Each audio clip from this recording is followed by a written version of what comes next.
Hi friends, welcome back to ವಿಪ್ರತು story point. ಸ್ನೇಹಿತರೆ, ಒಲ್ಲದ ಒಲ್ಲವಿನಲ್ಲಿ ಕಥಾ ಸರಣಿಯ 52ನೇ ಭಾಗವನ್ನ ನಾವಿವಾಗ ನೋಡ್ತಾ ಇದ್ದೀವಿ. ತಡ ಮಾಡದೆ ಕತೆಗೆ ಹೋಗೋಣ.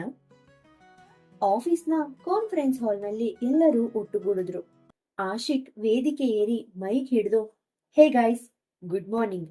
ನಿಮ್ಗೆಲ್ಲರಿಗೂ ಗೊತ್ತಿರುವಂತೆ ನಾನು ಈ ಪ್ರಾಜೆಕ್ಟ್ ಮತ್ತೆ ಕಂಪನಿಯಿಂದ ಹಿಂದೆ ಸರಿತಾ ಇದ್ದೀನಿ ಎಂದಾಗ ಎಲ್ಲರೂ ಓ ಎಂದರು. ಆಶಿಕ್ ನಗ್ತಾ, ಅಷ್ಟೊಂದು ಓ ಅನ್ನೋ ಅಗತ್ಯ ಇಲ್ಲ. ನಾನು ಈ ಡಿಸಿಷನ್ ಬಲವಂತವಾಗಿ ತಗೊಂಡಿಲ್ಲ, ತುಂಬಾ ಯೋಚಿಸಿನೇ ತಗೊಂಡಿದ್ದೀನಿ. ಇನ್ನು ಖುಷಿ ಪಡ್ಬೇಡಿ, ಈ ಬಾರಿ ನನಗಿಂತಲೂ ಕಠಿಣವಾದ ಬಾಸ್ ನಿಮಗಿದ್ದಾರೆ. Please welcome my sweet sister, talent of our family, Seema Joish. ಇಂದಿನಿಂದ ಅವಳೇ ನಿಮ್ಮ ಹೊಸ ಸಿಇಒ ಎಂದು ಅನೌನ್ಸ್ ಮಾಡ್ದ. ಕ್ಷಣಾರ್ಧದಲ್ಲಿ ಬಾಗಿಲ ಬಳಿಯಿಂದ ಸೀಮಾ ಜೋಯಿಶ್ ಒಳಗ್ ಬಂದ್ಲು. ಕಪ್ಪು ಶರ್ಟ್, ಗೇರ್ ಪ್ಯಾಂಟ್ ಶೂಟ್, ಕ್ಲಚ್ನಿಂದ ಹಿಡಿದಿಟ್ಟ ಕೂದಲು ಮತ್ತು ಬ್ಲ್ಯಾಕ್ ಗ್ಲಾಸ್ ಧರಿಸಿದ್ದ ಸೀಮಾ ಒಬ್ಬ ಪರ್ಫೆಕ್ಟ್ ಬಿಸ್ನೆಸ್ ವುಮೆನ್ ಅಂತೆ ಕಾಣ್ತಾ ಇದ್ಲು. ವಿಶ್ವನಾಥ್ ಜೋಯಿಶ್ ಅವರಿಂದ ಬಂದ ಆಟಿಟ್ಯೂಡ್ ಮತ್ತು ಕಾನ್ಫಿಡೆನ್ಸ್ ಅವಳಲ್ಲಿ ಎದ್ದು ಕಾಣ್ತಾ ಇತ್ತು.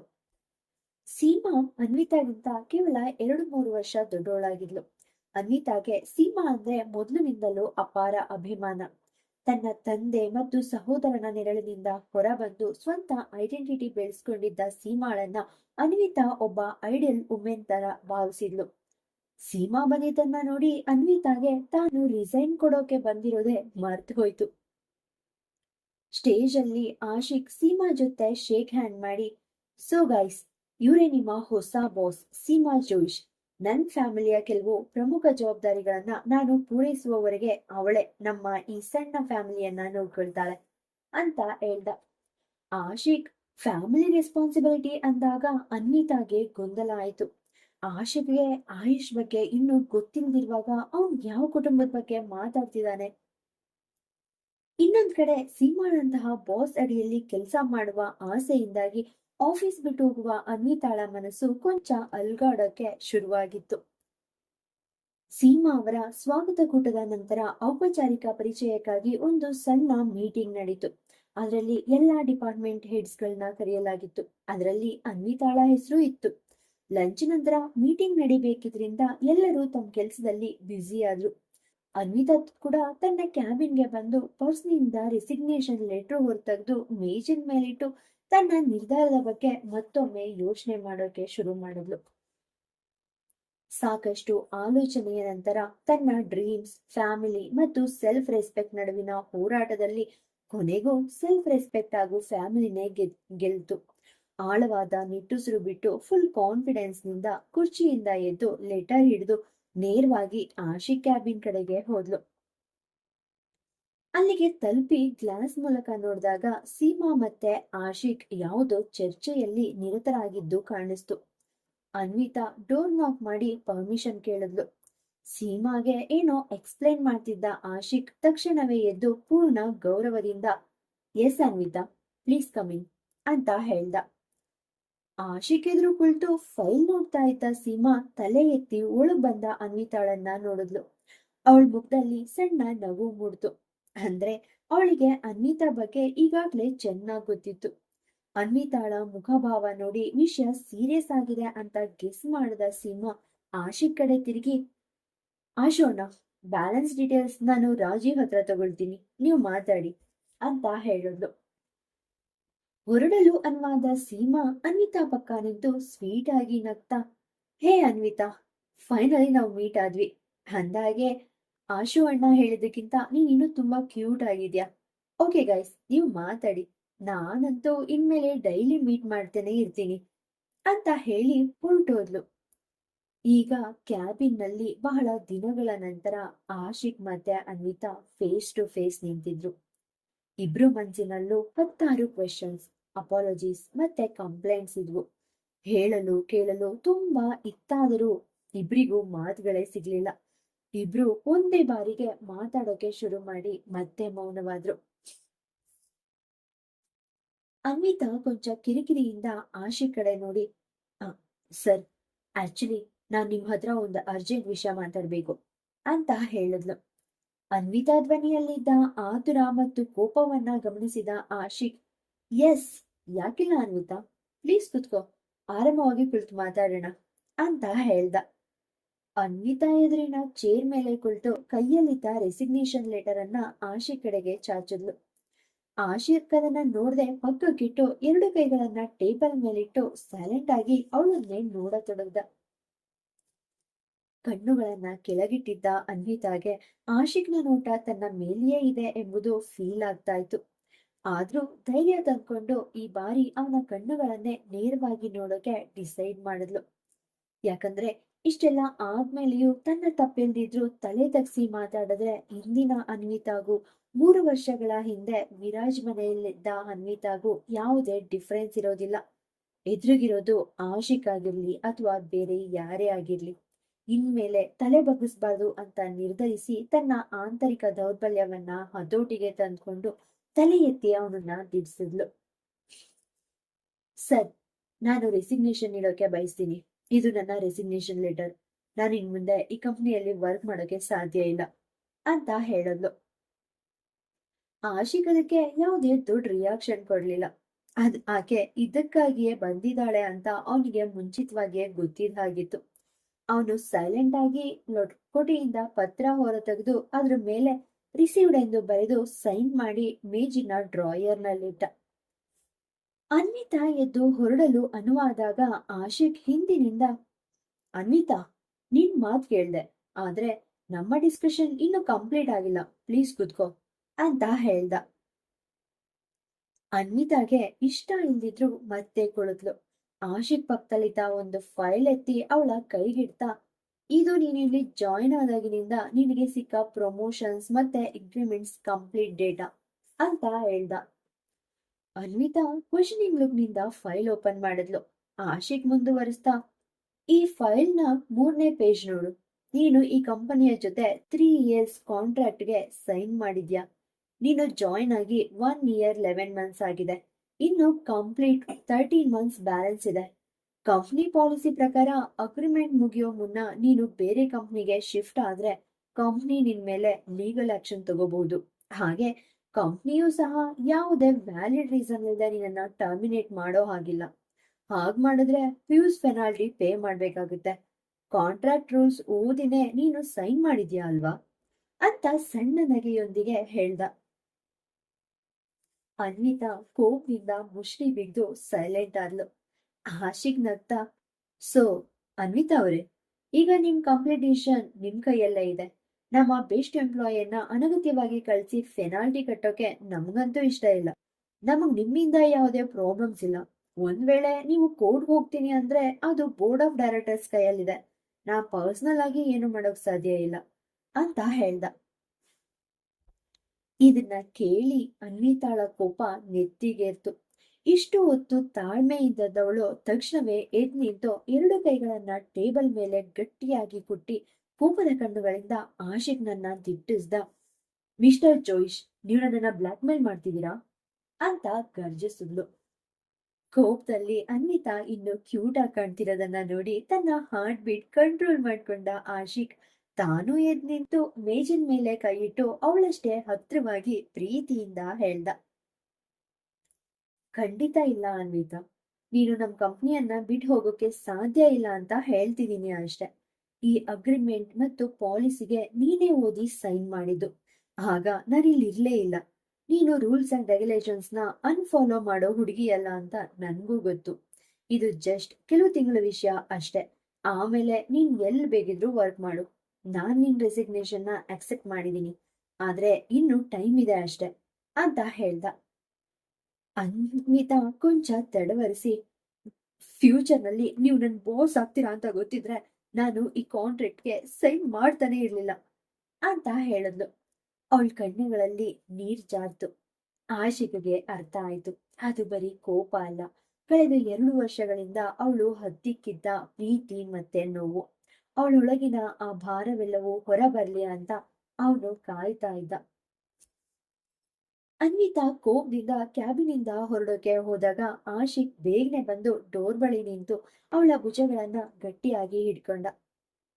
ಅನ್ವಿತಾ, ಯಾಕೆ ನೀನು ಹೀಗೆ ಕಂಟ್ರೋಲ್ ಮಾಡ್ಕೊಳ್ತಿದ್ಯಾ? ನನ್ ಮೇಲಿರೋ ನಿನ್ನೆಲ್ಲ ಕೋಪ, ಅಸಮಾಧಾನ, ದೂರುಗಳನ್ನೆಲ್ಲ ಹೊರ ಹಾಕು. ಬೇಕಿದ್ರೆ ನನ್ನನ್ನ ಬೈಯಿ, ಹೊಡಿ. ಆದ್ರೆ ಹೀಗೆ ನಿನ್ನನ್ನ ನೀನು ಹಿಂಸಿಸ್ಕೋಬೇಡ ಪ್ಲೀಸ್. ಕಳೆದ ಕೆಲವು ದಿನಗಳಲ್ಲಿ ನಡೆದದ್ದೆಲ್ಲವೂ ಆಗ್ಬಾರ್ದಿತ್ತು ನಿಜ. ಆದ್ರೆ ಅದಕ್ಕೆ ತಪ್ಪಿತಸ್ಥರೆಲ್ರಿಗೂ ಪನಿಷ್ಮೆಂಟ್ ಸಿಗ್ಲೇಬೇಕು. ನಡೀತಿರೋ ಪ್ರತಿಯೊಂದಕ್ಕೂ ನಾನೇ ಮೇನ್ ರೀಸನ್. ಅದಕ್ಕಾಗಿನೇ ನಾನ್ ಎಲ್ಲವನ್ನ ಬಿಟ್ಟು ಪಕ್ಕಕ್ ಸರಿದಿದ್ದು. ನನ್ನ ಕಾರಣದಿಂದ ನೀನ್ ಎಲ್ಲೂ ಹೋಗೋ ಅಗತ್ಯ ಇಲ್ಲ ಅಂತ ಹೇಳ್ದ. ಬಾಗಿಲ ಬಳಿ ನಿಂತಿದ್ದ ಆಶಿಕ್ ಮತ್ತು ಅನ್ವಿತಾ ಈ ಮಾತುಕತೆಯ ನಡುವೆ ತೀರಾ ಹತ್ರವಾಗಿ ನಿಂತಿದ್ರು. ಆಶಿಕ್ ತನ್ನ ಹತ್ರ ಇರೋದನ್ನ ಕಂಡು ಕ್ಯಾಬಿನಿಂದ ಹೊರಬರುವಾಗ ಅನ್ವಿತಾ ಸ್ವಲ್ಪ ಹಿಂಜರಿದ್ಲು. ಯಾರಾದ್ರೂ ತಮ್ಮನ್ನ ನೋಡ್ಬಹುದೇನೋ ಎಂಬ ಭಯವು ಅವಳಿಗಿತ್ತು. ಆದ್ರೆ ಕ್ಯಾಬಿನ್ ನಲ್ಲಿದ್ದ ಸಣ್ಣ ಗ್ಲಾಸ್ ಫ್ಲಾಪ್ ಹೊರತುಪಡಿಸಿ ಹೊರಗಿನವರಿಗೆ ಒಳಗೆ ಏನ್ ನಡೀತಿದೆ ಅಂತ ನೋಡಕ್ಕೆ ಸಾಧ್ಯ ಇರ್ಲಿಲ್ಲ. ಅನ್ವಿತಾ ಒಳಗ್ ಬಂದಾಗ್ಲೇ ಆಶಿಕ್ ರಿಮೋಟ್ ನಿಂದ ಆ ಫ್ಲಾಪ್ ಮುಚ್ಚಿದ್ದ. ಹಲವು ವರ್ಷಗಳ ನಂತರ ಆಶಿಕ್ ಇಷ್ಟೊಂದು ಹತ್ರ ನಿಂತಿರೋದನ್ನ ಕಂಡು ಆತಂಕಗೊಂಡ ಅನ್ವಿತಾ ಅವನ್ ಮಾತುಗಳಿಗೆ ಏನಾದ್ರೂ ಆನ್ಸರ್ ಮಾಡಿ ಅಲ್ಲಿಂದ ಹೊರಬರೋದು ಬೆಸ್ಟ್ ಅಂದ್ಕೊಂಡ್ಲು. ಅವಳು ಸೈಡ್ ನಿಂದ ಜಾರ್ಕೊಳ್ಳೋಕೆ ನೋಡಿದಾಗ ಅವಳನ್ನ ಕೀಟ್ಲೆ ಮಾಡೋದನ್ನೇ ಎಂಜಾಯ್ ಮಾಡ್ತಿದ್ದ ಆಶಿಕ್ ಮತ್ತೆ ಅಡ್ಡ ಬಂದು ನಿಂತು ನಗ್ತಾ, ಈ 3 ವರ್ಷಗಳಲ್ಲಿ ನೀನು ಮುಂಚೆಗಿಂತ ಹೆಚ್ಚು ಫಿಟ್ ಅಂಡ್ ಸುಂದರವಾಗಿದ್ಯಾ. ಮತ್ತೆ ಈ ಕೋಪ ಇದೆಯಲ್ಲ, ವಾವ್, ನಿನ್ನ ಈ ಕಾರ್ಪೊರೇಟ್ ಲುಕ್ಗೆ ಸೂಪರ್ ಆಗಿ ಮ್ಯಾಚ್ ಆಗ್ತಿದೆ ಅಂತ ಹೇಳ್ದ. ಈ ಬಾರಿ ಆಶಿಕ್ನ ಫ್ಲರ್ಟಿಂಗ್ ಮಾತುಗಳಿಂದ ಅನ್ವಿತಾಳಿಗೆ ತೀವ್ರ ಕೋಪ ಬಂತು.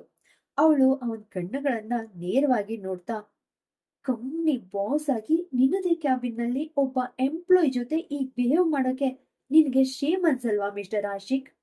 ಆಫೀಸ್ ನಲ್ಲಿ ಪ್ರೊಫೆಷನಲ್ ಆಗಿರ್ಬೇಕು ಅಂತ ನೀನೇ ಕೂಗಾಡ್ತ್ಯಾ? ಈಗ ನಿನ್ಗಿದು ತಪ್ಪು ಅನ್ನಿಸ್ತಿಲ್ವಾ ಅಂತ ಹೇಳಿದ್ಲು. ನಂತರ ಕೊಂಚ ವಿರಾಮ ತಗೊಂಡು ಮುಂದುವರಿಸಿದ್ಲು. ಮತ್ತೆ ನನ್ ಮನ್ಸಿನಲ್ಲಿರೋ ಕೋಪ, ಬೇಸರ ಹೊರ ಹಾಕುವ ವಿಷಯಕ್ಕೆ ಬಂದ್ರೆ, ಜಸ್ಟ್ ಫಾರ್ ಯುವರ್ ಇನ್ಫಾರ್ಮೇಶನ್, ದೂರ್ ಹೇಳೋಕೆ ನನ್ನ ಹತ್ರ ಏನೂ ಇಲ್ಲ. ನನಗ್ ನಿನ್ ಮೇಲೆ ಯಾವುದೇ ಕೋಪನೂ ಇಲ್ಲ. ನೀನ್ ಬಿಟ್ಟು ಹೋದ ಬಗ್ಗೆ ಯಾವುದೇ ರಿಗ್ರೆಟ್ಸ್ ಇಲ್ಲ. ನಮ್ ನಡುವೆ ಏನೇ ಇದ್ರೂ ಅದು ಜಸ್ಟ್ ಒಂದ್ ಡ್ರೈವ್ ಅಂಡ್ ಭ್ರಮೆ ಅಷ್ಟೇ. ಬೇರೆಯವ್ರನ್ನ ಬ್ಲೇಮ್ ಮಾಡೋದು, ಬೇಸರ ಮಾಡ್ಕೊಂಡು ಟೈಮ್ ವೇಸ್ಟ್ ಮಾಡೋದು ನನ್ನ ಹ್ಯಾಬಿಟ್ ಅಲ್ಲ. ಅನ್ವಿತಾ ಒಂದಿಷ್ಟು ಗಾಳಿ ಉಸಿರಾಡಿ ಮತ್ತಷ್ಟು ಕಠೋರವಾಗಿ ಹೇಳಿದ್ಲು. ನಾನ್ ನಿನ್ ಮೇಲೆ ಯಾಕೆ ಕೋಪ ಮಾಡ್ಕೊಳ್ಳಿ ಹೇಳು? ನೀನೇನಾದ್ರೂ ನನ್ಗೆ ಮ್ಯಾರೇಜ್ ಪ್ರಾಮಿಸ್ ಮಾಡಿದ್ಯಾ? ಅಥವಾ ದ್ರೋಹ ಮಾಡಿ ಬೇರೆಯವ್ರ ಜೊತೆ ಎಂಗೇಜ್ಮೆಂಟ್ ಮಾಡ್ಕೊಂಡಿದ್ಯಾ? ನಮ್ ನಡುವೆ ಯಾವುದೇ ಕಮಿಟ್ಮೆಂಟ್ ಇರ್ಲಿಲ್ಲ ಮಿಸ್ಟರ್ ಜೋಯಿಶ್. ಹಾಗಿರುವಾಗ ನಾನ್ ಯಾಕೆ ರಿಗ್ರೆಟ್ ಮಾಡ್ಕೊಳ್ಳಿ? ನಿಜ ಹೇಳ್ಬೇಕಂದ್ರೆ ನೀನೇ ಮೋಸ ಹೋದದ್ದು. ನಿನ್ ಜೊತೆ ಇದ್ದವರು ಯಾರು ಅಂತ ನಿನಗ್ ಗೊತ್ತಾಗ್ಲಿಲ್ಲ. ನಿನ್ ಮೆಮೊರಿ ವಾಪಸ್ ಬಂದಾಗ ಕಳೆದ 5 ವರ್ಷಗಳಿಂದ ನೀನ್ ಪ್ರೀತಿಸ್ತಿದ್ದ ಹುಡುಗಿ ನಿನಗ್ ಸಿಕ್ಕಿದಾಗ ಅವಳ ಜೊತೆ ಲೈಫ್ ಲೀಡ್ ಮಾಡೋಕೆ ಡಿಸೈಡ್ ಮಾಡೋದ್ರಲ್ಲಿ ತಪ್ಪೇನಿದೆ? ನನ್ ವಿಷಯಕ್ಕೆ ಬಂದ್ರೆ ನೀನು ರಿಕವರಿ ಆದ್ಮೇಲೆ ನಾನ್ ನಿನ್ ಲೈಫ್ ನಿಂದ ಮೂವ್ ಆನ್ ಆಗ್ಲೇಬೇಕಿತ್ತು. ಹಾಗಿರುವಾಗ ನಾನ್ ನಿನ್ ಮೇಲೆ ಯಾಕೆ ಸಿಟ್ಟಾಗ್ಲಿ? ಇತ್ತೀಚೆಗೆ ಅನ್ವಿತಾ ಮತ್ತೆ ನಿನ್ನಿಂದಾಗಿ ಸಮಾಜ ನನ್ನ ಕ್ಯಾರೆಕ್ಟರ್ ಮೇಲೆ ಫಿಂಗರ್ ಪಾಯಿಂಟ್ ಮಾಡಿದ್ದು ನನಗಂತೂ ಬೇಸರ ಆಯ್ತು ನಿಜ. ಆದ್ರೆ ಈ 15 ದಿನಗಳ ಸೈಲೆನ್ಸ್ ನಲ್ಲಿ ನನ್ಗೊಂದು ವಿಷಯ ಕ್ಲಿಯರ್ ಆಗಿದೆ. ನನ್ ಸ್ವಾಭಿಮಾನ, ನನ್ ಡಿಗ್ನಿಟಿ ಅನ್ನೋದು ಯಾವುದೋ ನ್ಯೂಸ್ ಚಾನೆಲ್ನ ಗಾಸಿಪ್ಗೆ ಅಥವಾ ಸೋಷಿಯಲ್ ಮೀಡಿಯಾದ ಅರ್ಧ ಸತ್ಯಗಳಿಗೆ ಒಡೆದು ಹೋಗುವ ಗಾಜಿನ ಚೂರಲ್ಲ. ಜನರು ಏನೇನೋ ಮಾತಾಡ್ತಾರೆ, ಬ್ಲೇಮ್ ಮಾಡ್ತಾರೆ. ನಾನ್ ಜಸ್ಟ್ ಒಬ್ಬ ವುಮನ್. ಸೊ ಅಗ್ರಿಮೆಂಟ್ ಮುಗಿಯೋವರೆಗೆ ಈ ಕಂಪ್ನಿಲಿ ವರ್ಕ್ ಮಾಡ್ತೀನಿ. ಆಮೇಲೆ ಮೂವ್ ಆನ್ ಆಗ್ತೀನಿ. ಇನ್ಮೇಲೆ ನಮ್ಗೇನು ಡಿಸ್ಕಷನ್ ಬೇಡ. ಮಿಸ್ 15 ನಿಮಿಷಗಳ ಕಾಲ ಒಂದೇ ಸಮನೆ ಸ್ಪಷ್ಟವಾದ ಭಾಷಣ ಬಿಗಿದ ಅನ್ವಿತಾಳ ಗಂಟ್ಲು ಒಣಗ್ ಹೋಗಿತ್ತು. ಇಷ್ಟು ಹೊತ್ತು ಮೌನವಾಗಿ ಅವಳನ್ನೇ ನೋಡ್ತಿದ್ದ ಆಶಿಕ್ ಸಣ್ಣಗೆ ನಗ್ತಾ ಪಕ್ಕದಲ್ಲಿದ್ದ ಮಿನಿ ಫ್ರಿಜ್ ನಿಂದ ವಾಟರ್ ಬಾಟಲ್ ತೆಗೆದು ಅವಳತ್ತ ಕೊಟ್ಟ. ಗಂಟ್ಲು ಒಣಗಿದ್ದ ಅನ್ವಿತಾ ಸೈಲೆಂಟ್ ಆಗಿ ಬಾಟ್ಲು ತಗೊಂಡು ಒಂದೇ ಉಸಿರಿಗೆ ಅರ್ಧ ಖಾಲಿ ಮಾಡಿ ಅವನನ್ನ ನೋಡಿದ್ಲು. ಆಶಿಕ್ ಸೀರಿಯಸ್ ಆದಂತೆ ನಟಿಸ್ತಾ, ಓಕೆ ಮೇಡಮ್, ನಿಮ್ಮ ಸ್ಪೀಚ್ ಮುಗೀತಾ ಅಥವಾ ಇನ್ನೂ ಏನಾದ್ರೂ ಬಾಕಿ ಇದ್ಯಾ? ನಾನ್ ಕೇಳೋಕ್ ರೆಡಿ ಇದ್ದೀನಿ ಅಂತ ಹೇಳ್ದ. ಅನ್ವಿತಾಳ ಉಬ್ಬುಗಳು ಮತ್ತೆ ಮೇಲಕ್ಕೇರಿದ್ವು. ತನ್ನ ಕೋಪವನ್ನೆಲ್ಲ ಹೊರಹಾಕಿ ನೀರ್ ಕುಡಿತಿದ್ದ ಅವಳ ಕ್ಯೂಟ್ ಮುಖ ನೋಡಿ ಆಶಿಕ್ಗೆ ನಗು ತಡೆಯೋದು ಕಷ್ಟ ಆಯ್ತು. ಅವಳ ಈ ಆಂಗ್ರಿ ಲುಕ್ ಅವನಿಗೆ ಇನ್ನೂ ಹೆಚ್ಚು ಇಷ್ಟ ಆಯ್ತು. ಆಶಿಕ್ ನಗ್ತಾ, ನನ್ನನ್ನ ನಂಬು ಅನ್ವಿತಾ. ಇವತ್ತು ಈ ಕ್ಯಾಬಿನಿಂದ ಹೊರಗೆ ಹೋಗಿ ನಿನ್ ಚೇರ್ನಲ್ಲಿ ಕುಳಿತಾಗ ನಿನಗೆ ತುಂಬಾ ರಿಲ್ಯಾಕ್ಸ್ ಫೀಲ್ ಆಗುತ್ತೆ. ಬಿಕಾಸ್ ನೀನ್ ಮನ್ಸಿನಲ್ಲಿದ್ದನ್ನೆಲ್ಲ ಹೊರ ಹಾಕಿದ್ಯಾ. ಬಟ್ ನೀನ್ ಹೇಳಿದ ಮಾತುಗಳಲ್ಲಿ 2-3 ಕರೆಕ್ಷನ್ ಇವೆ. ಫಸ್ಟ್ ಆಫ್ ಆಲ್, ನಾನು ಕಂಪ್ನಿಯ ಬಾಸ್ ಆಗಿ ನಿನ್ ಜೊತೆ ಮಿಸ್ಬಿಹೇವ್ ಮಾಡ್ತಿಲ್ಲ. ಬಿಕಾಸ್ ನಾನ್ ಬೆಳಿಗ್ಗೆ 9:12ಕ್ಕೆ ನನ್ನ ಸಿಇಒ ಪೋಸ್ಟ್ಗೆ ರೆಸಿಗ್ನೇಷನ್ ಕೊಟ್ಟಿದ್ದೀನಿ. ಸೊ ಈಗ ನಾನ್ ಜಸ್ಟ್ ನಿನ್ನ ಸಮಾಧಾನ ಪಡಿಸೋಕೆ ಟ್ರೈ ಮಾಡ್ತಿರೋ ನಾರ್ಮಲ್ ಆಶಿಕ್. ಸೆಕೆಂಡ್ಲಿ, ನೀನ್ ನನ್ನನ್ನ ಬ್ರೋ ಅಂತ ಕರೆದೆ. That is completely unacceptable. ಮಿಕ್ಕಂತೆ ನೀನ್ ಏನ್ ಬೇಕಾದ್ರೂ ಕರಿ. ಅಂಡ್ ಥರ್ಡ್ಲಿ, ನಮ್ ರಿಲೇಶನ್ಶಿಪ್ ಪ್ರಕಾರ ನಿನ್ ಪ್ರಕಾರ ಬರೀ ಭ್ರಮೆಯಾಗಿದ್ರೆ ಆ ಭ್ರಮೆಯಲ್ಲೇ ನನ್ನ ಇಡೀ ಲೈಫ್ ಕಳೆಯೋಕೆ ನಾನ್ ರೆಡಿ ಇದ್ದೀನಿ ಅಂತ ಹೇಳ್ದ. ಬಾಗಿಲಿನ ಬಳಿ ನಿಂತಿದ್ದ ಅನ್ವಿತಾ ಆಶಿಕ್ನ ಈ ಕೊನೆಯ ಮಾತುಗಳನ್ನ ಕೇಳಿ ಕೆಂಗಣ್ಣಿನಿಂದ ಅವನನ್ನ ನೋಡಿದ್ಲು. ಕೈಯಲ್ಲಿದ್ದ ವಾಟರ್ ಬಾಟಲಿಯನ್ನ ಕೋಪದಿಂದ ನೆಲಕ್ಕೆಸ್ದು ಕ್ಯಾಬಿನಿಂದ ಹೊರಟು ಹೋದ್ಲು. ಆಶಿಕ್ ನೆಲದಲ್ಲಿದ್ದ ಬಾಟ್ಲಿಯನ್ನ ಎತ್ಕೊಂಡು ನಗ್ತಾ ಅವಳು ಹೋಗೋದನ್ನೇ ನೋಡ್ತಾ ಇದ್ದ. ಅಷ್ಟರಲ್ಲಿ ಸೀಮಾ ಒಳಗ್ ಬಂದು, ಬ್ರೋ, ನಿಮ್ ರೊಮ್ಯಾನ್ಸ್ ಮುಗ್ದಿದ್ರೆ ಸ್ವಲ್ಪ ಕೆಲ್ಸ ಮಾಡೋಣವಾ? ಅದ್ಗೆ ತನ್ ಕ್ಯಾಬಿನ್ ಹೋಗಿದಾಳೆ. ಇನ್ಮೇಲೆ ಲೈಫ್ ಪೂರ್ತಿ ಕಾರಿಡಾರ್ ನೋಡೋದೇ ನಿನ್ ಕೆಲ್ಸ ಅಂತ ತಮಾಷೆ ಮಾಡಿದ್ಲು. ಆಶಿಕ್ ನಗ್ತಾ ಅವಳ ತಲೆಗೆ ಲಘುವಾಗಿ ತಟ್ಟಿ, ನನ್ ಮಾತ್ ಬಿಡು. ನಿನ್ ನಿಶ್ಚಿತಾರ್ಥಕ್ಕೆ ನಿನ್ನ ಶ್ರೀಮಾನ್ ಚಿತ್ರಾಂಶ್ ಯಾವಾಗ ಯುರೋಪ್ ಟೂರ್ನಿಂದ ವಾಪಸ್ ಬರ್ತಿದ್ದಾರೆ ಅಂತ ಕೇಳ್ದ. ಸೀಮಾ ಮುಖ ಕೊಂಚ ಚಿಂತಾಕ್ರಾಂತವಾಯ್ತು. ನನ್ಗೂ ಗೊತ್ತಿಲ್ಲ ಬ್ರೋ. ಅವ್ರು ಯಾವಾಗ ರೆಸ್ಪಾನ್ಸಿಬಲ್ ಆಗ್ತಾರೋ ಗೊತ್ತಿಲ್ಲ. ಅಮ್ಮ ಅವರಲ್ಲಿ ಏನ್ ನೋಡಿದಾರೋ ನನಗಂತೂ ಅರ್ಥ ಆಗಲ್ಲ ಅಂದ್ಲು. ಆಶಿಕ್, ಅವ್ರಿನ್ನು ಬಿಸ್ನೆಸ್ಗೆ ಜಾಯಿನ್ ಆಗಿಲ್ವಾ? ನಾನು ಅಂಕಲ್ ಅಥವಾ ಅರ್ಜುನ್ ಜೊತೆ ಮಾತಾಡ್ಲಾ ಅಂದಾಗ ಸೀಮಾ, ಅಯ್ಯೋ ಬಿಡು ಬ್ರೋ, ಇನ್ನು ತುಂಬಾ ಟೈಮ್ ಇದೆ. ಅಂದ್ಹಾಗೆ ಮುಂದೆ ಏನ್ ಪ್ಲಾನ್ ಮಾಡಿದ್ಯಾ ಅಂತ ಕೇಳಿದ್ಲು. ಆಶಿಕ್ ಫ್ರಂಟ್ ನಲ್ಲಿ ಸುಕ್ಕುಗಳನ್ನ ತರಿಸ್ಕೊಂಡು, ಗೊತ್ತಿಲ್ಲ ಸೀಮಾ. ಅವಳು ತುಂಬಾ ಹರ್ಡ್ ಆಗಿದ್ದಾಳೆ. ಅವಳ ಲೈಫ್ ನಲ್ಲಿ ನಾನು ಜಾಗ ಪಡಿಬೇಕಾದ್ರೆ ಅವಳನ್ನ ಇನ್ನೂ ಹೆಚ್ಚು ಅರ್ಥ ಮಾಡ್ಕೊಳ್ಬೇಕು. ಮುಂಚೆ ಅವಳು ನನ್ನ ಪರಿಸ್ಥಿತಿಗೆ ತಕ್ಕಂತೆ ಬದಲಾಗಿ ನನ್ನ ಲೈಫ್ ನಲ್ಲಿದ್ದ ಪ್ರಾಬ್ಲಮ್ ಸಾಲ್ವ್ ಮಾಡಿ ನನ್ಗೆ ಹೊಸ ಲೈಫ್ ಕೊಟ್ಟಿದ್ಲು. ಈಗ ಅವಳಿಗೆ ಸಿಗ್ಬೇಕಾದ ಹ್ಯಾಪಿನೆಸ್ ಕೊಡೋಕೆ ನಾನು ಅವಳ ಲೈಫ್ ಸ್ಟೈಲಿಗೆ ಅಡ್ಜಸ್ಟ್ ಆಗುವ ಟೈಮ್ ಬಂದಿದೆ. ಸ್ಟಾರ್ಟ್ ಮಾಡಿದೀನಿ, ನೋಡೋಣ ಮುಂದೆ ಏನಾಗುತ್ತೋ ಅಂತ ಹೇಳ್ದ. ಸೀಮಾ ಸಮ್ಮತಿಯಿಂದ ತಲೆ ಆಡ್ಸಿದ್ಲು.